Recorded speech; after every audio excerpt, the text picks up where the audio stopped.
Welcome to the channel. Thank you everyone for tuning in. On today's video, I'll be doing a double unboxing and a mini review, or a shorter version of my normal reviews. The reason is I do have a lot of watches that have arrived, and I definitely won't be able to do the full reviews before the 11/11 sale. So on today's video, I will be unboxing two Rmalti watches. So after I did the unboxing on the GS Homage, and I'm conscious that I haven't done the full review on that even. I went back to Rmalti and I asked for two models. I asked for the MM300 Homage, or the MM200 should I say, and I asked for the 62 mass Homage. And as well as that, Rmalti have come out with a new one since then. They've got a GMT version to the MM200, which I have arriving en route. So as I said, very busy couple of weeks, with all these unboxings going on. I'll be releasing a lot more unboxings as well as I go on. So on this video, as I said, I'll unbox two and review one for you guys. So let's open this up and let's see which one's which. And I gotta say, Rmalti, if there was an award on AliExpress for the best newcomer, Rmalti have taken it. They've come out the blue, but they haven't come with one or two models. They've come with, I don't know, is it 8 different models? And they've come with so many variants. So clearly somebody with a lot of cash flow behind them, coming out with just a whole load of watches. And that is, I think, one of the toughest things with Rmalti is getting the variants and choosing the one that you want. So the first one that I've opened up is the MM300 Homage. I'm going to put this one away because I want to actually review this one, because that dial I just showed you briefly is one of the best dials I've seen on AliExpress. Let's put that one away. So that leaves the second one to be the 62 mass Homage, which of course I'm very interested in, as I have reviewed almost every 62 mass going on AliExpress. So this is available on their store for around £142. I'll put up the relevant conversions on screen. And yeah, you get a few different options. As I said, with Rmalti, loads of choice. You've got stainless steel versions, you've got PVD versions, a few different dial colors. You've also got quite a catchy blue and yellow version as well. And I like what they've done. It's a different take slightly. And the main thing is the dimensions are a bit more in line with the original, shall we say. So with this particular one, you've got a 38.4mm case diameter, you've got a 13mm case thickness, and a lug to lug of 47.5mm. Specs are as follows. You've got a steel insert, which I believe it might be loomed. If not, I think the pip is loomed. You've got a Seiko NH35 movement, a sapphire crystal with AR coating, stated water resistance of 200 meters, and a full stainless steel construction with a screw down crown, screw down case back, and of course you can see a 120 click unidirectional diving bezel. In hand it looks good. I like the dimensions. Already I can see that they have finished the case quite nicely, slightly different to the other models that we see, and yeah, it looks okay. Nice big crown. The crown measures in just under 7.5mm, and with these cases I always said you need a big crown. Handset, hour markers, everything looks okay. So yeah, £142, not bad. Obviously the obvious competitor for this is the Seaston 62 mass, which I think is just slightly more pricier. And they also do have a bracelet version. I don't think Rmalti have a bracelet version at the moment. The strap it comes on is a very soft FKM rubber strap, but the texturing on here makes it kind of look like cloth or feel like cloth slightly. But yeah, it's pure FKM rubber. Very nicely done. Drill lugs, of course, on the case. So yeah, I'm quite pleased with this one. I need to go back, kind of get a full review done on this. So on that note, let's put this one away. Yeah, I like it. I think it's good, but I would hold fire until I do the review on that one. Now, this is the main one. This is the one that we'll be getting the review today. And this is the MM200 Homage by Rmalti. Now, straight away, I am going to focus on this dial. As I took this out of the box and I had a closer look at this, that dial simply blew me away. Just have a look at that.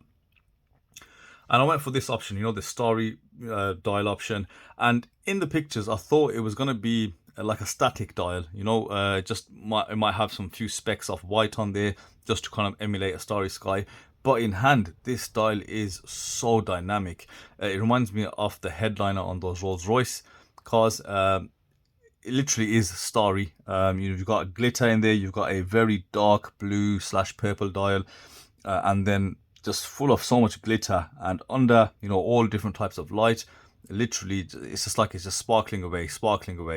That is a very nice looking dial, probably the best I've seen so far.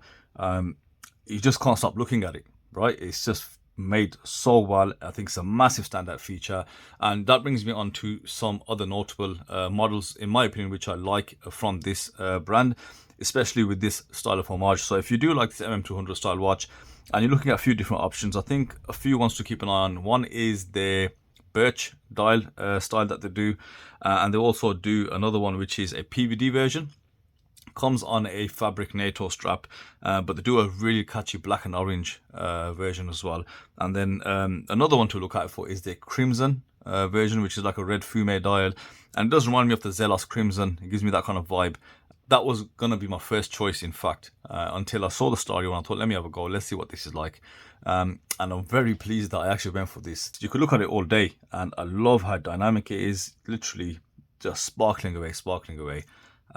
Yeah, stunning. So let's give you a overview of specs and dimensions. So specs wise, ceramic bezel insert, which is loomed, I believe.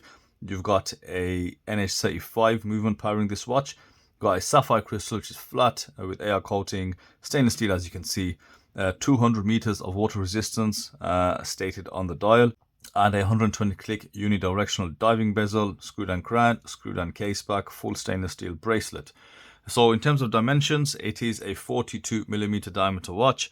You've got a thickness of 14.5 millimeters, a overall lug to lug of 48.5, but it does have male end links, which brings the overall lug to lug to 53.3 millimeters. But it is worth noting that the slope is quite dramatic, so that should fit on smaller wrists without sticking out too much.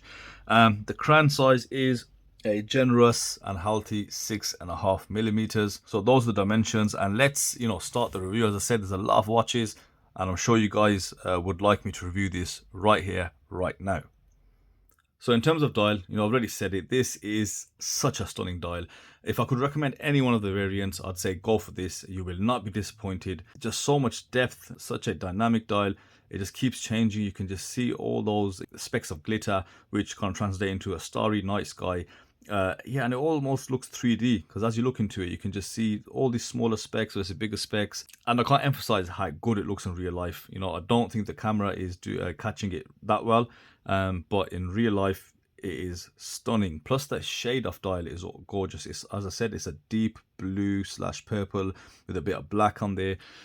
So very nice to look at. But in terms of the construction, you've got a mixture of applied features and print features, with the text being printed, Rmalti just below the 12, and automatic and divers in red just above the 6. So I like the application of the red text. Nice little accent, matches that red on the second hand. However, there is a slight issue here on the dial, where they've printed the automatic. It's a different font used to the logo at the 12, and also a different font to the red text. So if you pay a bit of attention to it, it does look odd. They should have gone with the similar font style as the Divers 200, because when you do pay a bit of attention to it, it does look kind of odd, a bit different, as I said. Now in terms of the hour markers, very nice hour markers, all applied, perfectly aligned as well. Traditional Seiko style hour markers, a dual tapered baton at just below the 12, and they've all got a polished frame on there. As I said, 3D, well applied, ample bit of loom applied in there. We'll check the loom shot later on.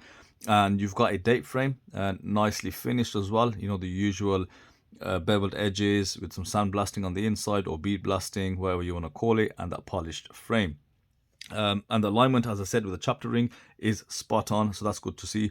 All the markers line up perfectly where they need to. So a high quality watch, high quality chapter ring dial, great aesthetic here. The handset are your traditional MM300 style of hands. They are chamfered, so you have a split down the center, which gives you the chamfered edge. It gives you a really nice light reflection. You can see a lot of loom will be applied to them, so I'm expecting a loom beast out of this watch.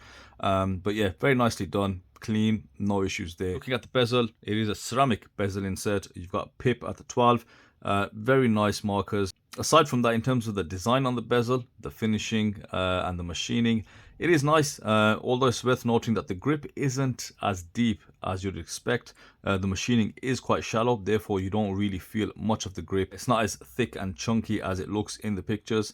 It is quite shallow. So in terms of rotation, it is 120 click. So let's give that a go.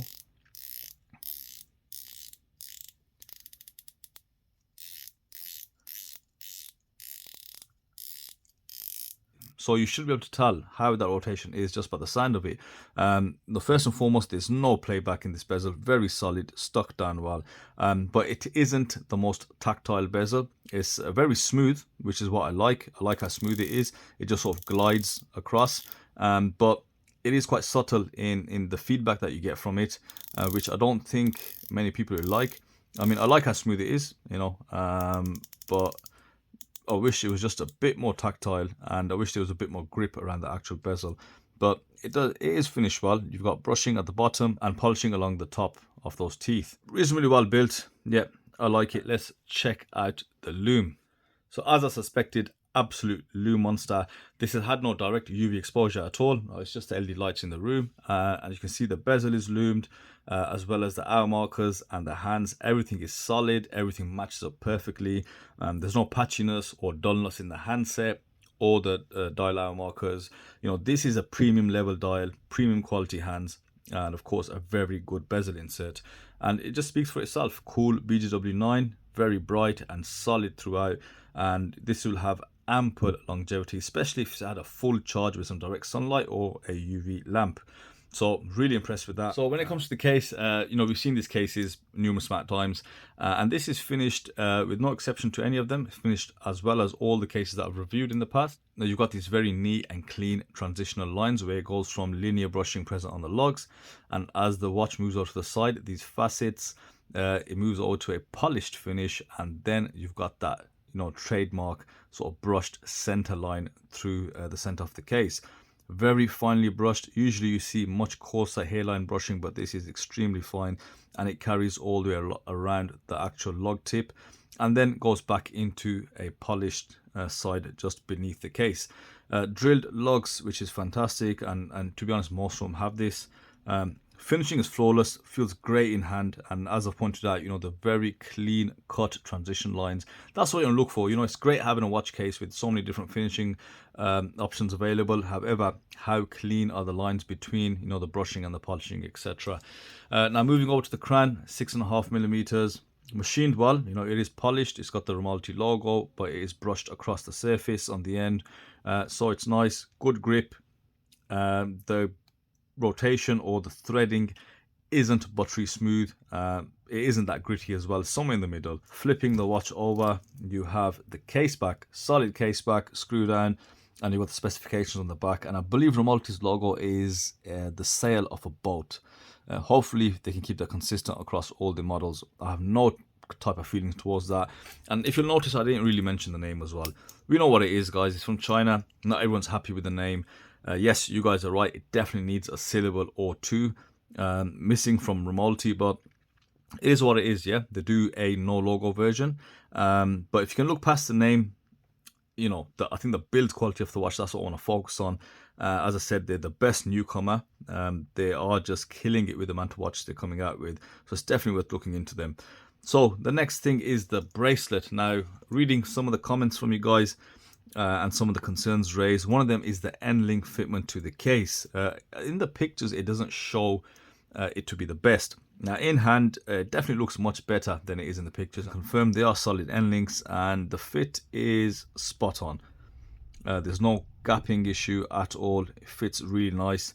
I think the only issue I can see is a very slight overlap on the lug tip. When you have it on wrist, it's not really going to make a difference. Now, standard 3-link design, very nicely brushed as you can see on camera. Just love how the light washes off that brush surface. You do have screw-in links, so again, a great feature. And then you've got this 3 micro adjust fold over twin pusher clasp. Now this clasp looks very familiar. That's because I believe it's from St. Martin. I think they do sell those clasps to a lot of other watchmakers or brands from AliExpress, but you do have this polished bevel edge which is not present on St. Martin's, and you've got these, and these edges go all the way across the clasp. As I said, 3 micro adjusts, brush on the side. It could have done with a bit more, maybe, you know, 4 or 5 micro adjusts at least. And the side of the bracelet is also brushed, but one observation I will make, that the bracelet is edgy. It's a very flat edge bracelet, so you can see the top of the bracelet meets the side, very straight edge, not sharp but definitely edgy, and that's something which you will notice in hand.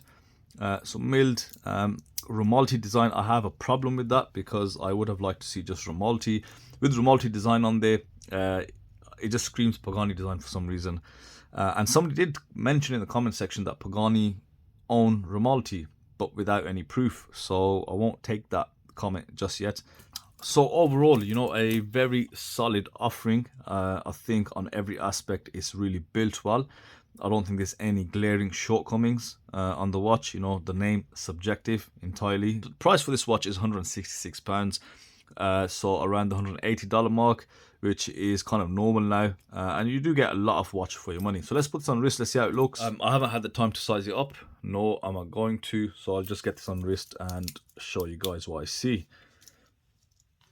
So in terms of proportions, you know, MM300 style watches or MM200s, what you want to call it, they are bigger, but they do use Seiko's magic formula, which is quite a compact lug to lug, so 48.5 millimeters, and yeah, everything else will fit well. I mean, I've got watches that are just slightly larger, and I believe, yeah, it's definitely wearable for a 6.5-inch wrist. You know, don't be put off by the size, and the bracelet, you know, good fit, good wrap around, does have a really good weight distribution. It's quite evenly distributed across the watch, and it looks good. You know, that dial looks fantastic. Great looks, great feel. They're giving us quite a lot for the money. Yes, I mentioned a couple of things, so please bear those in mind. But mainly subjective things, no deal breakers on this one. So that's it from me today, guys, and I'll see you on the next video. Thank you for watching.